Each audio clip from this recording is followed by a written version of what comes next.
I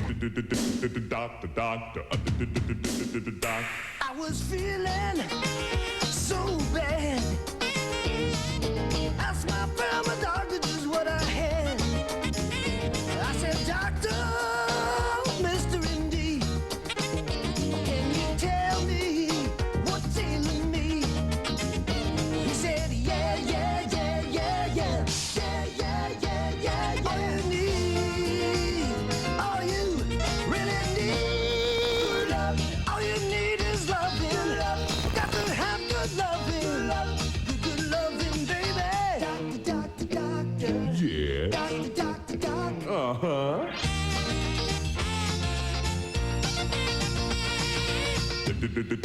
Doctor, doctor. Yeah, yeah, yeah, yeah, yeah. Is there a doctor in the house? Yes.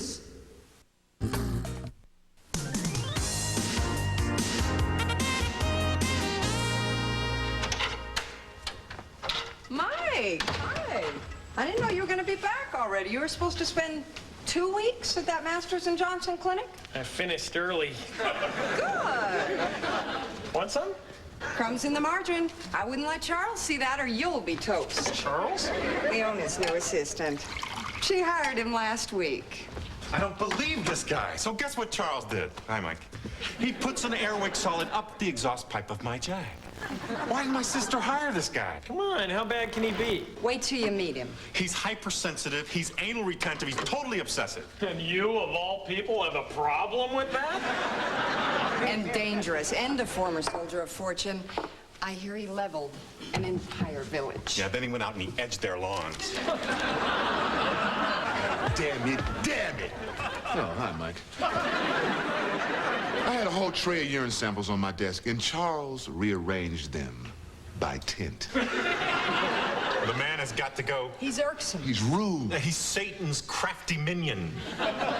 Sounds like a chip dip.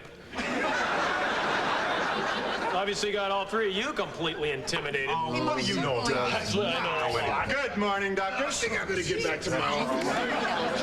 Already. Hi, Charles. Hi, Charles. And you must be Dr. Stratford. Oh, yeah? Prove it. Hanging shirt tail, spotty shoe polish, and what's this nice new stain here? Stain? All this time, I thought it was our family crest. You're Charles. Nice to meet you. Yes, it's nice meeting you. Since this is your first day back, I don't suppose it was you who actually left the toilet seat up in the men's room? Yeah, it was. It's kind of my signature around town. See that it doesn't happen again, Dr. Stratford. There's a right way and a wrong way of doing things. For example, item number 1. Have these windows been washed? Ever? Item number 2. The lights are flickering. Do you have any idea what flickering lights can do to a paranoid schizophrenic? I think I'm looking at the answer.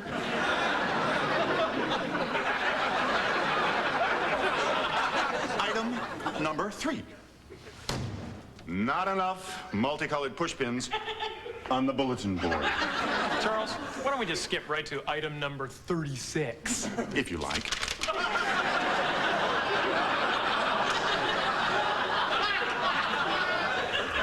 Item 36, crumbs in the margarine. And we're still having a problem with that.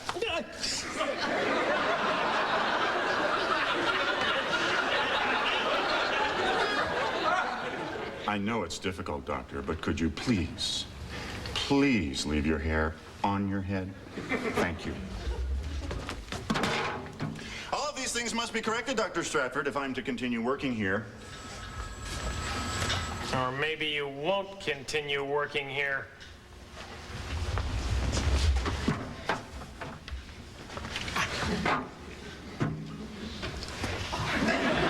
All right. A cow lick.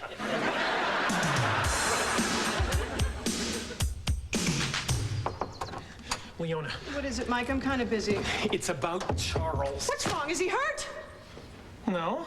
Damn, I knew that was too much to hope for. You have to get rid of him. I know that. Great. Well, you take care of it, and I'll be downstairs. There may be more hair I haven't found yet. No? No, look, Mike, what I'm about to reveal, I do so in the strictest of confidence. Oh, God. I can't fire people. Leona, you're a psychiatrist. I'm sorry, I happen to have a little blog about it, okay? Besides, he wiped out an entire city. So we got a little cranky. Look, you fire him. Leona, it's 2 words. You're fired. You can say them once. You're fired. You do it. Fine, I'll do it. I don't have a problem with it. Well, hello again, Dr. Stratford. Quite a death grip you got there, Charles. Excuse me, Charles. Dr. Stratford has something to discuss with you. Something about 2 words. 2 words? Dinner tonight? Okay.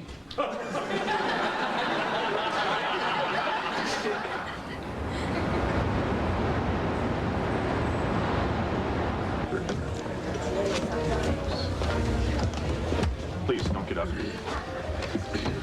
So, Charles, here we are.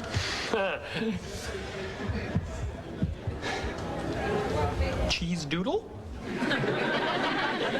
Dr. Stratford, do you have any idea what's in these things? Sure. They're cheese with doodle flavoring. That's very humorous.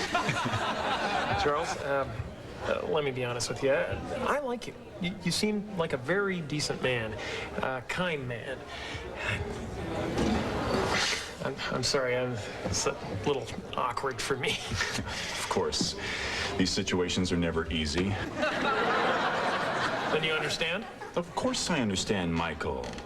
If I may call you Michael.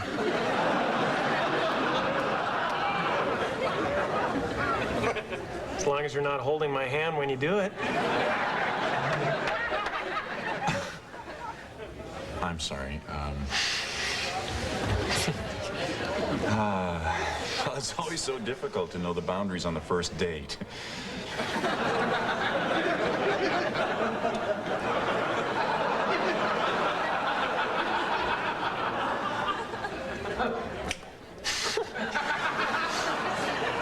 Charles, may I call you Charles? Yes, please. I think perhaps, just perhaps now, there may be a teeny weeny little misunderstanding here. You are gay, right? And that would be it.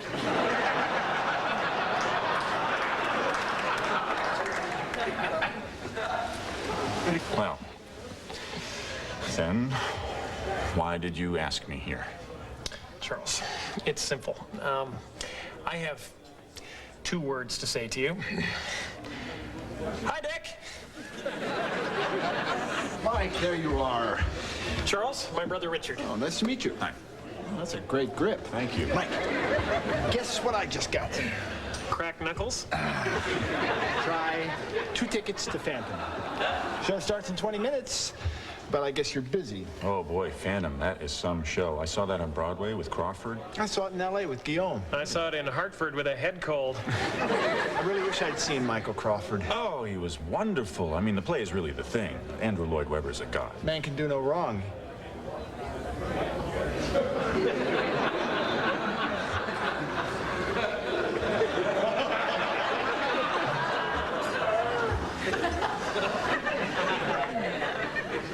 Minutes, huh? Think we can make it? If we hurry. Hold it, Charles. You can't go. Why not? Because we have to talk. Oh, Michael, we can talk all day tomorrow at work. Let's go, Rick. Michael, where did you find this guy? He's wonderful. You'll be sorry. Phantom isn't the same in Providence. It stars Eric Estrada. And he plays an accordion.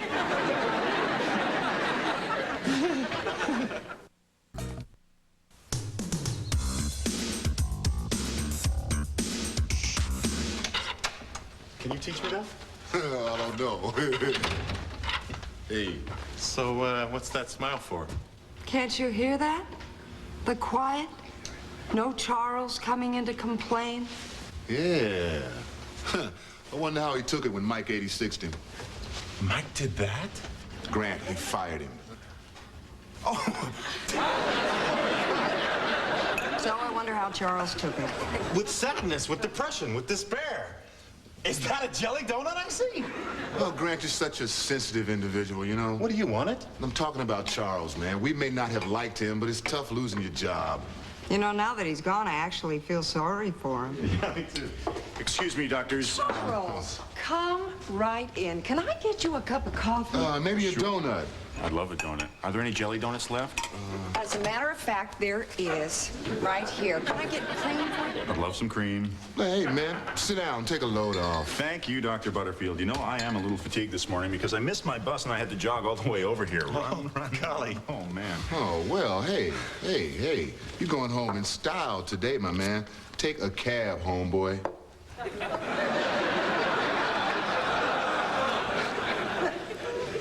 What about the tip? Yeah. Thank you, Doc. You're welcome, Charles. Well, if you'll excuse me, I've got to get back to work. Oh, I beg your pardon? Work? Yes, that for which I am paid. Does that sound like a man who just got fired? No, it doesn't. Mike! Come on. Look, you said you were going to fire Charles. Well, I didn't. Really? Because I started thinking, why me? Why should I be the one? Why don't you do it? Why? Well, why me? Why not Deirdre, huh? He would never hit a woman? What? What about Abe, huh? He'd never hit Abe. No. What about Leona? Yes, maybe he would hit her. Hey. I did it. I fired Charles. And you're still in one piece? No thanks to you. I thought you were going to handle this. Because I thought you couldn't. What about your block? I worked it through. All I did was I looked him straight in the eye and I said, Dr. Stratford says you have to go.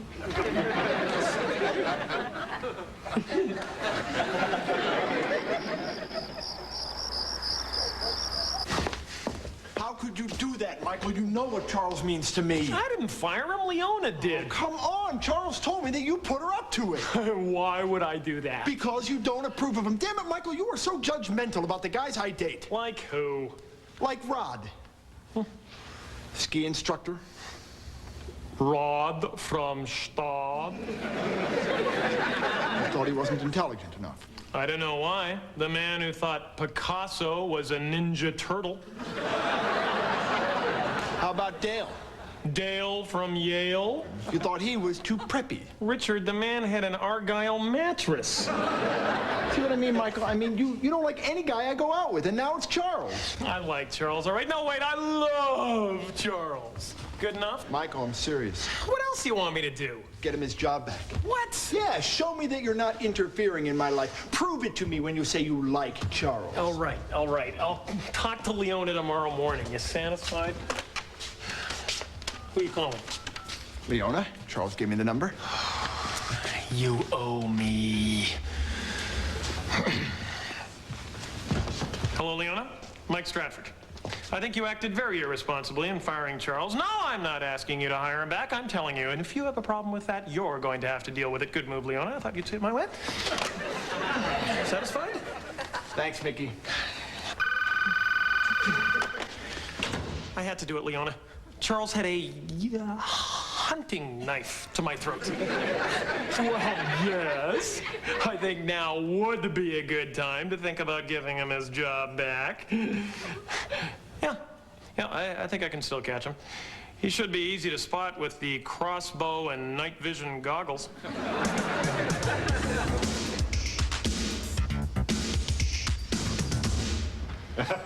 God, it is so strange practicing medicine without that pest Charles around. Yeah, and this time I don't feel guilty he's been fired. I say good riddance to bad rubbish. I say hit the road, Charles. How are you? Fine, thank you. Look, Charles, what I was just saying there, that had nothing to do with, you're a basketball fan. Well, yes, there is something about the sight of beautifully proportioned, sweaty young men that gets the pulse racing.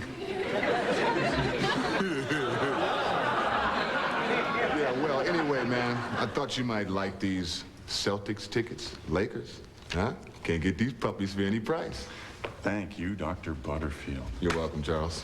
I just want you to know that in no way do these tickets actually negate your responsibilities as landlord. Huh? Yes, in my day's absence, this place has fallen apart, and I've made a list of my complaints.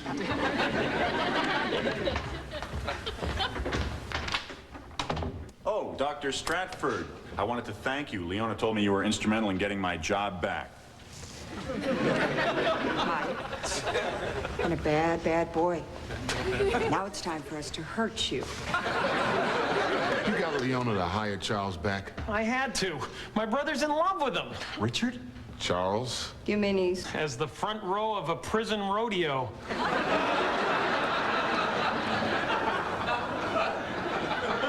The reason Charles is working here is because your brother's dating him? That's right.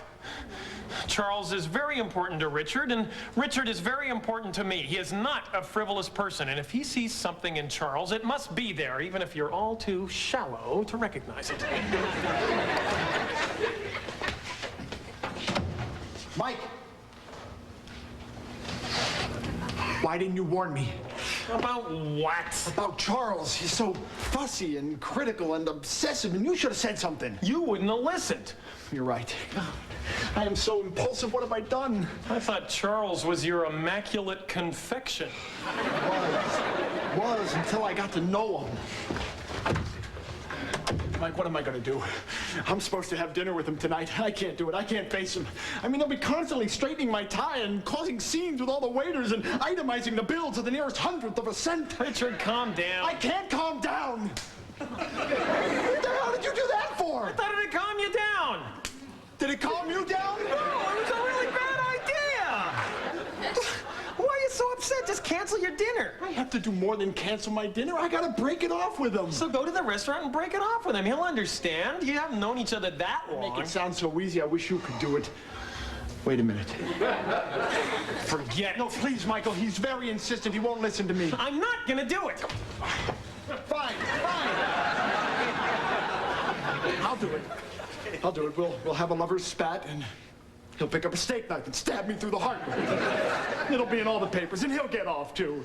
Vanity Fair will send Norman Mailer to do a profile on me, and they won't have any good photos of me, and they'll want to use my driver's license picture, and I hate that picture. All right, I'll do it, but only because I want this maniac out of my life and your life and everyone's life, and this is the last time. Thanks. What time should I meet Charles? 8:30? Bye, Dick. Bye, Mick.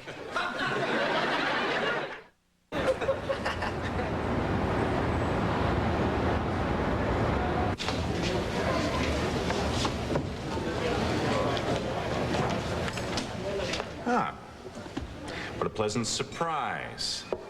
And a funny coincidence. I was supposed to meet Richard here tonight. Well, actually, it isn't entirely a coincidence, although I do think you'll be surprised, though perhaps not pleasantly, so I hope you will keep your sense of humor and try to see the funny side of it. Dr. Stratford, what are you talking about?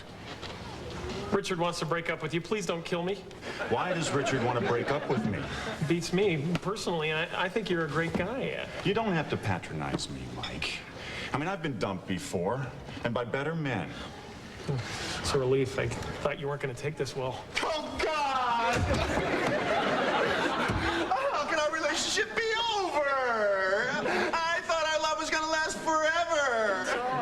Please sit down. What's the matter? Am I embarrassing you? Am I making a scene? God forbid. Please sit down. Did I touch you? I'm sorry. I'll never do it again. Please don't hurt me. Why do you keep saying that? What? Why do you keep saying, please don't hurt me? Because you were a Green Beret. You wiped out an entire village. No, I didn't. I wore a Green Beret when I was a backup dancer with the village people. I'm sorry if I embarrassed you. It's okay. I can't blame you for being upset, although I'm not too thrilled about being outed in my favorite restaurant. So, he dumped me. I just wish Richard thought enough of me as a person to tell me himself.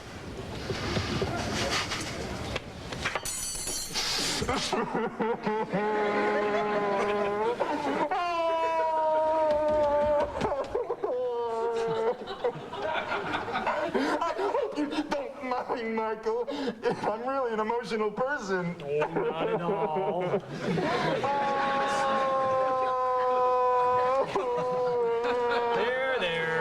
There. Oh, thank you, Michael. You're so kind. Are you sure you're not? No. Well, it doesn't matter anyway. I don't have anything to look forward to, really. Nothing ahead of me. Oh, come on, Charles. You got your whole life ahead of you. There'll be other people for you, attractive people. Not people with breasts, but nice people. You'll have better relationships with them because of what you've learned from this experience. I suppose you're right. I should look on the bright side, really. After all, I'm young. I'm likable. And thanks to you, Michael, dear Michael, I still have my job. That reminds me, there is one other thing. Yes?